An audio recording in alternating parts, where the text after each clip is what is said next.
আজ আমি তোমাদেরকে চিলি মোমো তৈরি করে দেখাবো। এটা খেতে ভীষণই সুন্দর লাগে আর ভীষণই সহজভাবে বানানো হয়। তোমরা অবশ্যই বাড়িতে ট্রাই করো। তাহলে চলো পুরো ভিডিওটা দেখে নিই কিভাবে বানাচ্ছি। নমস্কার বন্ধুরা, welcome back to my channel Nabaratna. আজ আমি তোমাদের সামনে নিয়ে চলে এসেছি একটা মজাদার রেসিপি। তাহলে বেশি দেরি না করে চলো দেখে নিই আজকের রেসিপিটা। তো প্রথমে আমি প্যানের মধ্যে 1 টেবিল চামচ সর্ষের তেল নিয়ে নিচ্ছি। তেলটা একটু গরম হয়ে যাওয়ার পর আমি আগে থেকে কেটে রাখা আদা দিয়ে দিলাম। এবার আমি এর সঙ্গে দিয়ে দিচ্ছি রসুন, এটাও আমি আগে থেকে কেটে রেখেছিলাম। এবার আমি আদা আর রসুনটা একটু ভেজে নেব ভালো করে। ভেজে নেওয়ার পর আমি এর মধ্যে দিয়ে দিচ্ছি আগে থেকে কেটে রাখা ক্যাপসিকাম এবং পেঁয়াজ। ক্যাপসিকাম আর পেঁয়াজটা আমি একটু লম্বা লম্বা করে কেটে রেখেছিলাম, তো সেইগুলো দিয়ে একটু ভালো করে ভেজে নিচ্ছি।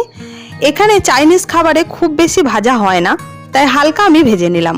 এবার এর মধ্যে আমি ভিনেগার দিয়ে দিলাম অল্প পরিমাণে, 1 চা চামচ মতো। এবার সেটাকেও মিক্স করে নিয়ে আমি এর মধ্যে পরিমাণ মতো নুন দিয়ে দিচ্ছি আর দিয়ে দিচ্ছি 1/2 চা চামচ চিনি। চিনিটাকে আমি টেস্টটা ব্যালেন্স করার জন্য দিলাম। এবার সবগুলো মিক্স করে নিচ্ছি। মিক্স করে নেওয়ার পর এর মধ্যে আমি 1 টেবিল চামচ টমেটো সস দিয়ে দিচ্ছি। এবার 1 চা চামচ আমি গ্রিন চিলি সস দিয়ে দিলাম আর দিয়ে দিচ্ছি 1 চা চামচ রেড চিলি সস।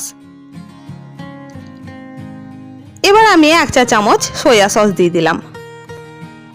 এবার এর মধ্যে 1/2 চা চামচ হলুদ গুঁড়ো দিয়ে দিলাম আর দিয়ে দিলাম 1/2 চা চামচ লাল লঙ্কার গুঁড়ো।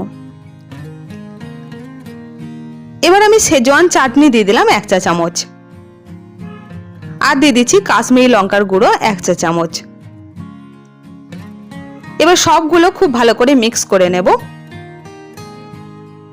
সবগুলো ভালো করে মিক্স করে নেওয়ার পর এর মধ্যে আমি আগে থেকে ভেজে রাখা মোমোটা দিয়ে দিচ্ছি।